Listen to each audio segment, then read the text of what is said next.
You need the American in the room. If you'd like to say likeable badass. Likeable badass. Likeable badass. Thank me later. For some reason, it just doesn't sound very good in an English accent. Coming up on this episode of Raise. I avoided the word resilience, and I think precisely because of the sort of the pandemic thing, where it's just like everyone grit your teeth. So if we're being nice, we're prioritising caring for others, but we're not caring for ourselves. If you sort of think, I literally can't get out of bed, I can't face this, to think, what am I assuming that is stopping me?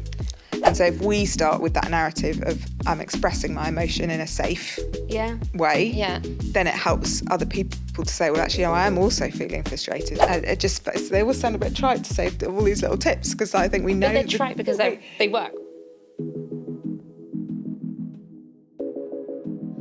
Welcome to Raise, the podcast for fundraisers by fundraisers. This is a space for us to share stories and insights and strategies to elevate our industry. And I'm Christine Newbiser. And I'm Sian Wilkins-Niles. And today we are joined by the incredible Emily Petty, who I've had the pleasure of working with just for a little bit. You hired me to take over a role that you were doing. So we had like a couple of weeks crossover, I think. So thank you so much for joining us. Would you like to introduce yourself? Yeah, my name is Emily, as Sian has just said. I'm a leadership coach, trainer and consultant, and I work with teams and leaders, and I'm really, really passionate about particularly working with kind leaders who care passionately about their teams and the causes that they work for, and really helping them to grow, to strengthen their confidence and to build really strong teams. Amazing. And I've also done your Leadership Academy, which I love. It was your Leadership Reset program that I did, which was amazing. And I think for me, I just learned so much. And I think you get so far down your career and you think, oh gosh, I know what I'm like as a manager. I know who I am as a leader. And actually for me, taking a step back and saying, oh no, like actually, is that me? Mm-hmm. Like, where did that come from? Is that right? Is that who I want to be? Was like just really, I wouldn't say life-changing, but it really changed the way that I makes you evaluate yourself in a different way, right? Like, because you kind of realize more about yourself. So you can you have a lot more self-reflection about how you're acting, what it means, how you're feeling in certain situations, and therefore can change your reactions if that's appropriate, or like lean into something more. And sometimes that takes... A lot of times, actually, that takes an outside voice and a coach to really help you identify that, I think, really effectively. Yeah. So, Emily, today we're here to talk about something I think is quite timely in the sector. I mean, we're hearing about the international development sector in particular is just being, I would say, stripped. There's probably stronger words I could use, but apolitical, because the charity sector here around funding cuts and what that's going to mean for global philanthropy. We have it happening in domestic philanthropy as well in the UK. And so what we're here to kind of talk about with you in more detail is around resilience as a leader and how to ensure that you're still leading with kindness in that space where you have to really build your resilience, draw on your reserves, and kind of how you balance all of those elements together. And so I think for me... Cheers before we start. Oh my gosh, I got so into it. I'm so excited. You were like really going into it and I was like, let's do the cheers. Yes, okay. So before we start and dive into all of that, the whole premise of this podcast is to feel like you're sitting around a table at a pub having like a really natural conversation. And I think that's really where Sian and I have found the best nuggets of advice and support. And so in that vein and in that spirit, we're going to cheers to raising money, voices, and glasses. I just hit the microphone. Cheers. I can't reach you. I can't reach you. We're on the ginger ale today. Yes. So normally we ask, what is it that we're drinking? So I feel like we should still do this. What was your drink of choice? So my drink of choice is ginger ale or ginger beer, partly because I thought I don't necessarily it's a weeknight, and I thought maybe I won't drink tonight. And I just love a ginger beer, really. Perfect. But it's so flavorful. Yeah. Yeah. And something a bit zingy. Yeah. Yeah. Yeah. It's great with some lime. I was going to say, I went out for dinner with a friend last night and I drove. So I was on the ginger beer last night as well. So this is good. Yeah, we should have a more meaningful. It's very good for your stomach. Yes, perhaps that. Yeah, Yes, very it's good for your digestion. That's Yep. middle-aged right there. Elder millennial 4. We've landed. So Helps your resilience. quite. So, but on that note, I think before I got really absorbed in what we were talking, I just really think this topic is so important. And I think one of the things that the pandemic highlighted, and I struggle with people that go back to the pandemic all the time, but I think I think this is particularly true with the word resilience, where in the pandemic, people were asked to do stuff in an unprecedented way for an unprecedented length of time with a lot of unknowing, a lot of ambiguity in the space. And so the word resilience started to get batted around a lot. Yeah. But actually, I think it does a disservice to what resilience actually means and looks like in your true life in day-to-day form from a professional perspective. So I was wondering if you could kind of just, before we dive into the detail, if you could kind of talk about what resilience kind of means for you in this space and how you've kind of gotten to this point where this is such a passionate topic for you. Yeah, it's really interesting because I avoided the word resilience, and I think precisely because of the sort of the pandemic thing where it's just like everyone grit your teeth, knuckle down, work harder and harder and harder, and grin and bear it, aka resilience. And I remember, this is pre-pandemic, I was in a senior fundraising role, and I maybe lacked resilience, I don't know, but I was struggling, and I went to my boss, and my boss just said to me, Emily, you just need to be a bit more resilient. And that was the tip. That was the advice I was given, was to be more resilient. So if I'm completely honest, in the past 5-6 years since I've been a leadership coach and facilitator, I have avoided the word resilience. And it's actually only this year that I've started to feel sort of confident using it again, because I think we kind of need to redeem it a little bit and really think about how we can build up our sort of reserves and our strength, not our financial reserves, but also our inner reserves, and know what we need as individuals, as leaders, and how we can equip our teams to be able to move through what is really a very difficult time, but in a way that is healthy for our physical, our mental health, and for our team culture. Yeah. So sort of calling out, for want of a better word, or challenging, work behaviours that aren't helping us to thrive in the long run. And so I think, let's look back to the pandemic, look at what we've learned from that, and then build on from there. So there definitely has been a sort of shift in me to sort of feel, it's okay, resilience isn't a bad word, let's redeem it. It kind of needs a bit of a rebrand. Rebrand. I was going to say, I kind of like that idea of like reclaiming resilience as like not necessarily a bad thing, but as something we need to happen, but that actually if it's taken too far, or is an expectation, or there isn't that support in that space, that actually that can be a bad thing. So it's like finding that balance.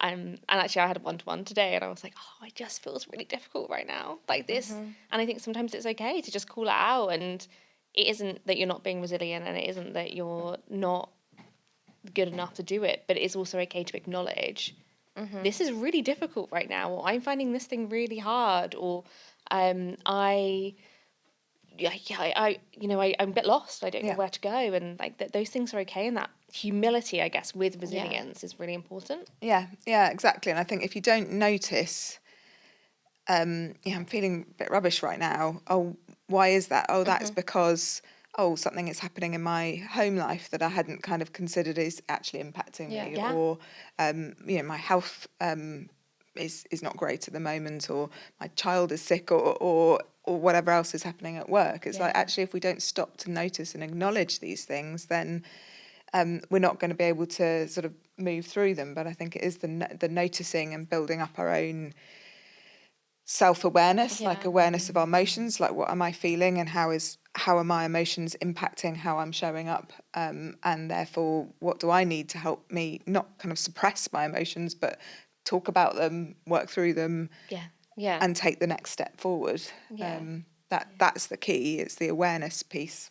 Yeah, absolutely. And I think that kind of feeds into this idea that resilience for a long time was almost a bit one note, and it was about the grit of doing something, like as you said, like at the beginning. And actually, it's not just that it's a mindset and like shifting your attitude and maybe having a more positive mental attitude. Like, yeah, sure, that's a good thing, but actually, it's recognizing the whole self and how that plays into who you are at work. And I think especially in fundraising, and I'd be really interested to kind of hear how this has played out for you and how you've seen this in your coaching. But in fundraising, we're in a career where we're told no a lot. So not only are you told no a lot, but then you have like all the things that are happening in the sector, you're constantly stretched. Lots of organizations don't take fundraising as seriously as they should, considering they need it to survive. And you're just like, and the advice is grit, and that's challenging. Yeah, and I think I was only reflecting on it today when I was thinking about running my own business and the resilience that you need to run a business. Yeah. And thinking about managing relationship fundraisers. So I managed a team of both high value fundraisers, but also community relationship fundraisers. And it's only now looking back, oh gosh, that's really hard, like you say, when the onus of their results is an individual target based on them making an ask or them building a relationship with a supporter. Yeah. And that does put a lot of pressure on individuals. And when we think about, the sort of classic sort of inner critic, or I talk about limiting assumptions, that if we get a no, that reinforces a negative belief or a limiting assumption that if I ask again, or if I ask, I'm no good at fundraising, or I'm no good at making an ask, or whatever. But we know that, obviously statistically we have to ask X number of times before you get a yes. And I was also thinking today about I think it's Martin Seligman, the 3 Ps. Yeah. That what we how you're feeling right now. So say a no, it's not personal. Yeah. So it's not about me. It's about, that circumstance that whatever was there. Yeah. It's not, I'm not going to remember the now, persistent. Yeah. So it's not going to carry on like that forever. It's possible that you may get a yes at some point. Yeah. And then it's not pervasive. So I got a no from a fundraising ask.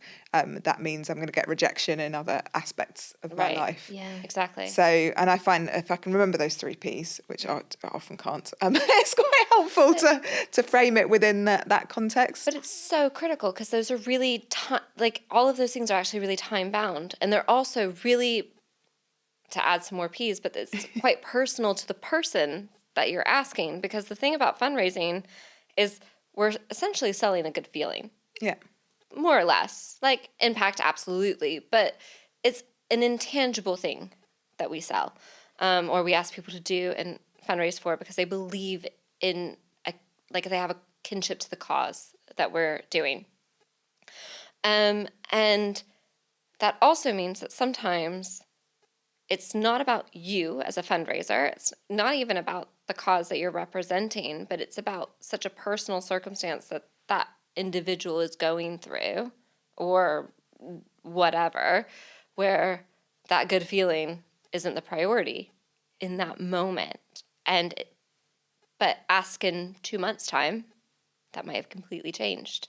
And so it's so time bound. Yeah. It's easy to forget that. Definitely. I really wanted to put out something you mentioned right at the beginning, because I think this is, especially as women, I think this is a really interesting concept about being kind leaders. And I think we're often told being kind, like kind and nice being conflated, and it's a bad thing, or if you're too nice as a leader, people will walk over you, won't take you seriously. Like, I'd love to dig into that a bit more with you. Yeah, so then, yes, this concept of kindness, again, is fairly new. And, well, it's not new, because I think when I dug into kind of who I was authentically as a leader, I felt kindness was one of my values. And then the more I kind of looked into it, I think there are nuances. So the difference between kind and nice is very important. Is quite important. Yeah. So kind is, and I'm stolen this, I'm going to have to name check, Graham Olcott has written a book called Kind, and he has a brilliant 2x2 matrix, which is basically our level of care for ourselves on one axis and our level of care for others. So if we're being nice, we're prioritising caring for others, but we're not caring for ourselves. So that is nice. And kind is when we have that balance right between our care for ourselves, our own, like, self-care is, obviously we've got some stereotypes around it, but care for our own win, our own needs, our team needs, or whatever the needs are that you're looking for, and the care for the other person. So effectively you're looking to be assertive, you're looking for the win-win. So I found that model really, really helpful to think that kind is assertive. Well, I think that's really interesting, because I was thinking about it from like a radical candor perspective a little bit. Like, that's what it immediately kind of, but that's also the models that I've been exposed to, where the idea of you don't really give the right feedback because it's a harder conversation, so you're just nice, but actually you're almost enabling somebody to fail because you don't give them the appropriate type of feedback for them to improve. And it's a different version of that concept. Yes. Yeah. In fact, there are, I'm sorry, I'm going to bore everyone, three different 2x2 matrices. No, I love it. This is so interesting. So one is radical candor. So you've got the radical candor, which is when you care and when you challenge, and then the ruinous empathy, which is when you care but you don't challenge. So what you said about not speaking up. Then you've got the kind one, the difference between nice and kind. And another one I have recently read, which is from a book called I can't very well say it in an English accent, but Likeable Badass, by Alison Fragall, I think. You need the American in the room. If you'd like to say Likeable Badass. Likeable Badass. Likeable Badass. Thank me later. For some reason, it just doesn't sound very good in an English accent. No, but if I said arse, you'd be like, no. Yeah. Likeable Badass. And her model, I'm going to have to remember, she talks about being assertive and warm. And this challenge that as women, we're actually kind of sort of rewarded for being warm, and then criticised for being assertive, and then told we need to be more assertive and not warm enough. And she talks about this idea of starting from your strength. So if your strength is that you are naturally assertive, then dial up your warmth. And if you're naturally warm, then choose how much you need to dial up your assertiveness. And I quite like that. I like seeing that I've got both tools. Yeah, it's a choice, and I like the idea of a dial. Right, it feels very kind of turn it up. It feels very tactile to control. I was going to say it feels like it's in your control then, because I think a lot of when we talk about leadership, we often talk about kind of natural abilities rather than actually sometimes you need to learn. And I always when I did your leadership reset, I did my color my color profile with you, and I'm very red. Naturally, I'm very, very red, fairly yellow on that spectrum. And then my blue and my green don't exist at all. So my empathy, I'm saying that as a fundraiser, my empathy is fairly low. And then my process drive is fairly low, but I'm really warm and I'm pretty assertive. And for me, then I have to really go into one-to-ones with my team. I have to really think about how are you doing? Talk to me about how you are, and kind of really putting myself in their shoes. And I do that too, where I almost forget how are you doing? I just go into, so we need to talk about it. And I'm sorry. But I like that idea of it being in your control, and actually that means you can grow and you can change and you can adapt to the situation. And this idea that one leadership style fits all is null and void, because I think part of what this highlights too is this idea of self-awareness. yes. And so I think one of the tenets around building your ability to recognize when you need resilience, when you're using resilience, because then side note to that, I really hate it when it almost feels like you have to be resilient all of the time. That shouldn't just be like a state of nature. That should be like you choose to use this resilience to handle a situation. But in order to do that, I feel like one of the things that kind of gets glossed over a lot is the ability to recognize, like to have that self-awareness, to recognize when you're calling on that to a certain extent. And I wonder if organizations in their leadership and fundraising leadership in particular could do more to support that. You mean like increasing, helping leaders to increase their self-awareness? Yeah, exactly. Yeah, and even just having that conversation, because I think leadership, it feels like we will train you to become a good leader and hear all the tips and all the things, but actually I've sort of boiled it down to it being self-awareness, basically, and having the support either from a coach or from peers or from whatever structure you need to be able to take those steps to build that understanding of yourself. And regular tools, like, I don't know whether it's the basic, not basic, well, I see it as basic, but other people it's sort of quite radical, is to sort of reflect every day, what went well today, what didn't go so well today, how do I need to show up today, rather than, oh my gosh, I've got 100 emails to do. Actually, before you get to that, how do I need to show up today? What conversations do I need to have? And therefore, what do I need to dial up or down? Is like, for me, it boils down to that. And it sounds incredibly simple, but obviously it's not simple, because otherwise we'll have all had it nailed. Right? Like, and we just really don't. Like, I think what you just said about how do I need to show up today, that's such a critical question. I literally sometimes I'm like, can I show up today? Like, can I show up today? Can I show up today? Like, maybe that's the first one. And I think there's that sense of dread. Like, I sometimes find it when I'm like, when you shower and then you get back into bed and you're like, I know I've got 12 meetings today and I know that 3 of them are going to be really tough and I'm exhausted and I'm tired and it's Thursday and can I show up today? How do I show up, and can I show up? I feel like a really, really good question. So how would you, not that I'm asking you to do a coaching session like literally right now, but like, how would you coach somebody, or what are some like really basic, like maybe like 3 points or something like that you would say to somebody, like just on a daily reset almost? Yeah, in terms of that kind of reflecting. So we've now won. How do I need to show up?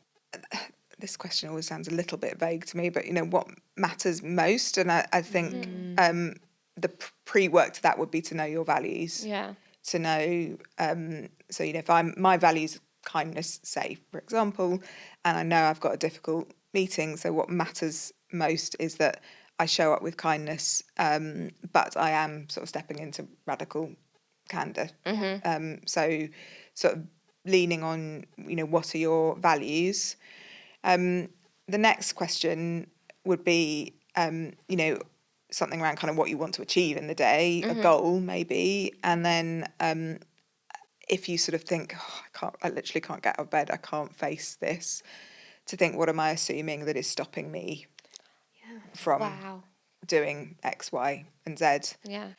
So I talk about assumptions because that's sort of what's come from my coach training, but other people will talk about limiting beliefs or limiting stories. But the assumptions are quite good, because beliefs, I think, sometimes tie it too closely to something that's very very personal around a belief. But we can kind of unlock an assumption quicker. So what am I assuming that's stopping me from, I don't know, being able to have this conversation with John about his performance.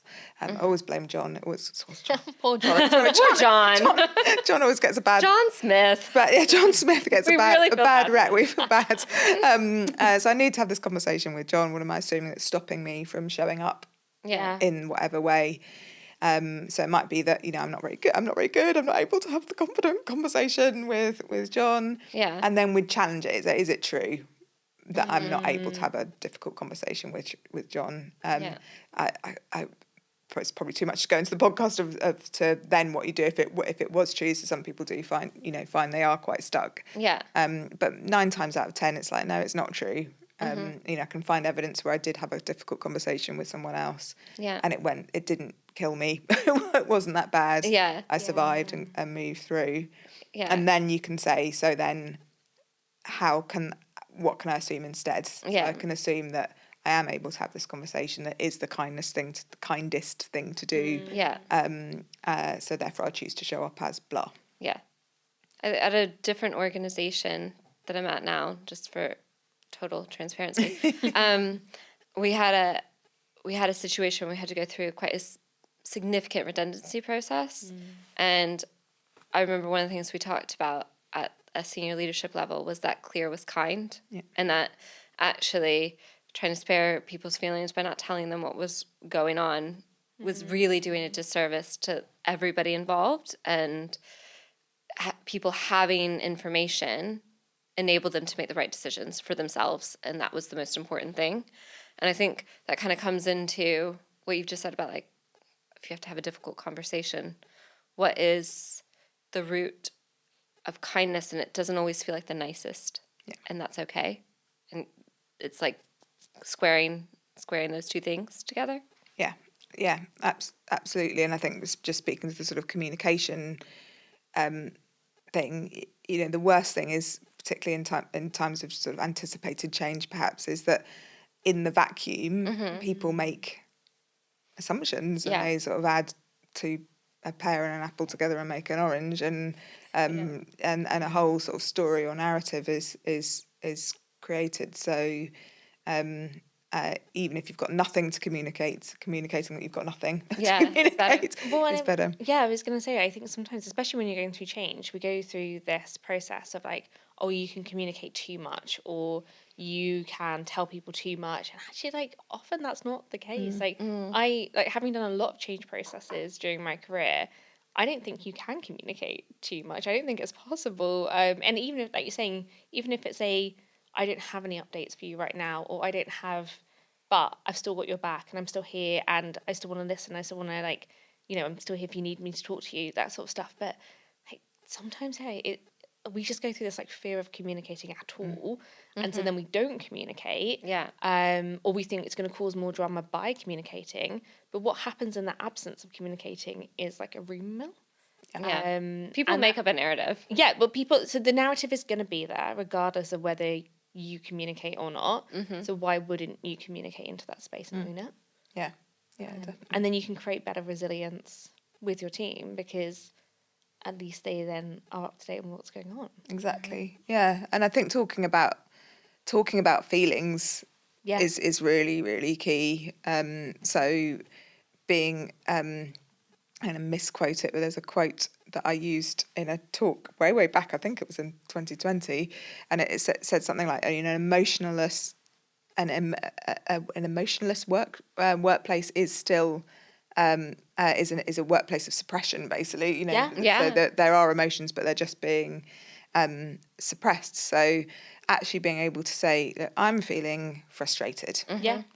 I think as a leader, our responsibility is to then Liz and Molly Fossen, who do those lovely I love those. They talk about this idea of putting a path forward. So I'm feeling frustrated that finance haven't given us our reports yet, and so my path forward is I'm going to speak to the director of finance and do X, Y, and Z. And so if we start with that narrative of I'm expressing my emotion in a safe way, then it helps other people to say, well, actually, I am also feeling frustrated, or I'm feeling anxious, or I'm feeling uncertain or angry, or whatever it is, so that people can express that emotion, and then encouraging them to say, and so what? How are you going to kind of build that how do you make it self-awareness. constructive? Yeah. So it's constructive and not just like a negative echo chamber, like, oh, this isn't going well. Yeah, this isn't going well. Yeah, this is, but actually like, no, this isn't going well because X, Y, Z, and actually I need Z, Y, X to fix it. How do I get there? Like that sometimes misses, and people just go, yeah, it's not good, and then they jump into that. I also think, and it kind of really goes back to Emily's resilience point right at the beginning, which is sometimes we expect ourselves as leaders to know everything and to do everything and to be everything and to be perfect and to not show any of those emotions or feelings. Yes. Like, how do you tackle that as a leader? Like, so how do you find that balance between resilience, not being like a negative echo chamber, but So number one, obviously expressing our feelings, but also saying when we don't have the answers. So again, I think when you're in a leadership role and you have that kind of I need to be perfect, superwoman perfectionism, then what we're subconsciously doing is setting a standard for our team where they feel they've got to be perfect, and therefore they're not able to say, oh, hang on a minute, I can't do this, or I don't know how to do that. So you showing that you don't know everything yet, maybe, or maybe you don't even need to know everything if you come into a senior role and you're managing a fundraising function where you don't have the expertise. You don't necessarily need to be the expert in that area. You need to know that you've got people who are the experts. So I think having the confidence to say that you don't know, that you're relying on other people's strengths or skill sets, is key. I like that. I remember my very first mentoring experience that I ever had was through this IOF at the time. It was like their mentoring scheme, and I literally asked my mentor this exact question, like, "What? But I don't know the answer. Like, is that okay?" She was like, "Yes. In fact, that's incredibly normal. And if you knew everything, you absolutely know nothing." And it was such a liberating thing to have somebody like just make okay in that moment. Because it's like. The other thing is like in meetings, for example, and I could waffle on about meetings for a long time. Wax lyrical. But if we have that sense that we've got to be the expert in a meetings, again, the same thing might apply for your team. So they won't feel confident speaking up. Yeah. And actually, if we said, no, everyone has got an opportunity to speak. So we'll go in around the room. And actually, this is your chance to think. We will give you attention and ask you just to process. So actually, our thinking isn't linear. Yeah. And if we're constantly trying to think of the answer while other people are thinking, then we're not listening to the other person. Yeah. So you're not active listening. So we're not active listening. Yeah. So actually, we're all in our own little heads trying to solve our own problems, and particularly if you're an external processor or equally need time to reflect, it can be quite challenging in an external context to get the facts out. So actually giving people permission to ponder on something. You know, I wonder about this. I don't know. Can I just have a moment to think about it? You can actually observe quite a lot from seeing people's thought patterns and how they explore. And I think, again, just having that openness to allow that to happen as equals around the table once in a while can be quite, can build that sense of resilience as well. Yeah. So, like, how do we keep ourselves resilient? So we've kind of talked about, like, keeping your teams resilient and, like, what we can, like, model. Like, where do we get our resilience from? So obviously amazing if you've got a great line manager who's got your back and is filling your cup. But if you don't have that, like, how do you keep yourself safe and care for yourself in that space as well? Good question. Yeah. Sean in with like the like the really big $1 million question. We like crunchy topics. We do. We like crunchy topics. But also, like, I think it's something, I'm only saying it, and not because I haven't had amazing line managers, because obviously I have. But like, that's something I really struggle with. Like, I often get to the end of the day or the end of the week, and I feel so depleted because I have given everything I have got to my team. And then getting up the next morning and trying to do it all again, like, just feels like a lot sometimes. Yeah. So I think it always feels to try, look after yourself, do some deep breathing, do some reflection.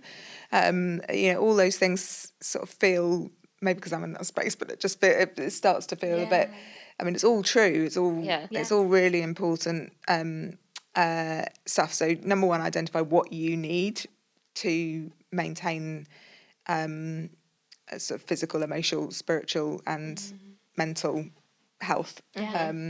So that might vary from each person, but it's being not willing, or just setting really clear boundaries about compromising on that. So whether that's going for a walk at lunch, or doing some mindfulness or meditation at lunch, or in the beginning of the day or the end of the day, having breaks in between meetings, whatever they're sort of. They all sound a bit trite to say all these little tips, because I think we know they're trite because they work, right? Yeah, we know the tips, don't we? It's just how do we build it in and for it to be habits. I was talking to someone this week, and I run like a monthly thinking session for people who've worked in my programs, and she said, "Oh, Emily, for me it's like an anchor, just to know that every month I'm going to have space where I will be listened to. I can bring something to that space, confidentiality in a confidential space, and know that I've got that moment in the month just to process." Yeah, that's so important. And so whatever that is that you need, whether it's that sort of thing, or whether like yoga or meditation, or spirituality, prayer, whatever your thing is, like really crafting and prioritising that. But again, I think that's that limiting assumption comes in. It's like, no, I'm too busy. I'll just get up half an hour early and crack on with my emails or whatever that is. But we just know that the knock-on effect. That's me. That's me. The amount of times I text Sean at like 4 a.m. I'm like, hi. I'm doing this. It's 5:30. I'm starting work. I downloaded this app. And I feel like I was telling my therapist about this the other week, and it feels really silly, but I downloaded this app. It's called Finch, and it's essentially like a Tamagotchi meets like wellbeing. So I had a Tamagotchi. I remember when I was Tamagotchi. Like, I had a Tamagotchi. Yeah, and I had a nanopet. Do you guys have nanopets? No, in the UK? I had a nanopet. And is that an American thing? Maybe it must have been an American thing, but basically instead of it being like an alien like the Tamagotchis were, it was a little puppy. Oh, okay, that's quite cute. I know, and it had little paw prints. Anyway, I would have been more into that than I was Than the really into Tamagotchi. it. I was super into it. But my little Finch app, basically, I set like well-being goals every day, and when you hit your well-being goals, you can get different outfits, and your little Finch can go on like adventures and explore things. I kind of love stuff it. like that. And it like explores the world, and you can take it to different countries and all that sort of stuff. And like I really like it. And I've set some really I've got some really basic things like do my Duolingo twice a day, and like shower and wash my face and meditate and all that sort of stuff. But actually, one of the ones that I put on there has been name one thing that I did well today. And like for me, that like reflecting at the end of the day, saying, and I found it really hard at first. Yeah. I was like, oh, I wasted today, or I had really bad meetings, or I didn't do a good job, like I didn't show up in the way that I wanted to show up today. But actually, like getting into that habit of at the end of the day, finding that one thing, even if it is I bit my tongue in that meeting, or I went for a walk on my lunch break and prioritized that, like whatever that looks like, and it can be really small. Yeah. But for me, that like self-reflection at the end of every single day, being like, I did achieve this was good, has been really good for me. Yeah. Yeah, I think there's gratitude and what's gone well. Yeah. Really like there's something called benefit. It's basically benefit finding is another way of looking at what has been good, because we have a negativity bias. So like you say, you'll be going that meeting when it didn't go very well. I sent that email. I shouldn't have sent the email. Whatever it is. So shift anything you can do to shift, and then but your Finch app, Finch. Yeah, Finch. So, that reminds me of thinking about reward. Yes. So effectively, your mind is being given a reward. Yeah. It's like Gamification. Yeah, gamification. It's such a thing. It's for it. So Is it an owl? What is it? Yeah, I hadn't thought about it. Yeah, it is an owl. Is a finch an owl? I work for the National No, a Trust, finch is a bird, but I didn't know if yeah. it was actually a finch. I didn't realize it was the actual bird, but Yeah, it's a bird. Ah, It's a cute. little bird. It's got a That tree has little house, and you outfits. can. Oh my gosh, You can get that's things so from the cute. treehouse.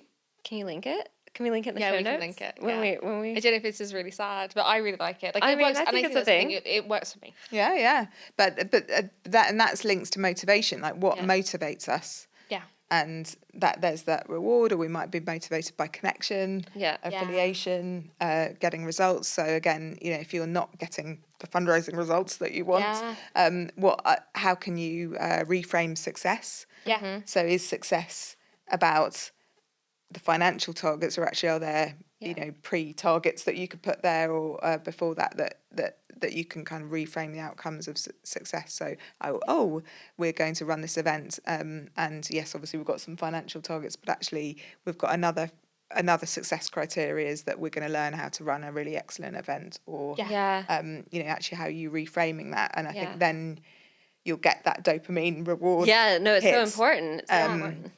If you've got other success criteria. So The dopamine hit is also where my TikTok addiction comes from. yeah, of course. That sounds like a separate thing because we don't have a TikTok, as you will remind people. So really quickly, before we wrap up for today, I actually want to go back to something that happened right at the very beginning, which was when Sian was introing you, Emily. You guys talked about how there was a crossover and you worked together for a little bit. I didn't actually know that, which is hilarious because Sian actually introduced me to you originally, but I didn't know that part of it. So I'd love like a little story there. So shall I start? Yeah, you go for it. So I was interim head of fundraising at a charity during 2020. It was kind of 2020, mid COVID pandemic. years, Yeah. My role was to I think I wrote a strategy. You did. You wrote a really good strategy. I wrote a strategy. Yeah. And sort of started to implement it. And one of the recommendations was to recruit a new head of fundraising. And so we recruited Sian and interviewed her. Shall I say the interview story? Yeah. Oh, yeah. This is really funny, actually. And we know Sian likes to travel. Yes. And she hadn't travelled for a while because of pandemic. And so she was having a nice weekend away in Edinburgh. Yes. And in her hotel room or Airbnb was a lovely photo of, I can't remember who it was. It was James McAvoy. James McAvoy. But it wasn't just a photo. It was like the entire wall. Like it was like a mural. Of James McAvoy. And like the only way I could sit in this hotel room and do this interview was with this giant mural of James McAvoy. And it was probably behind it was blurring the walls. Yeah. Not pre-blur the 19. I was like, no, Blur's been around for a while. Pre-blurred background, and so she made a funny comment about it, but she did a very excellent interview, and then I recruited her, and we had like a 2-3 week handover. Yeah.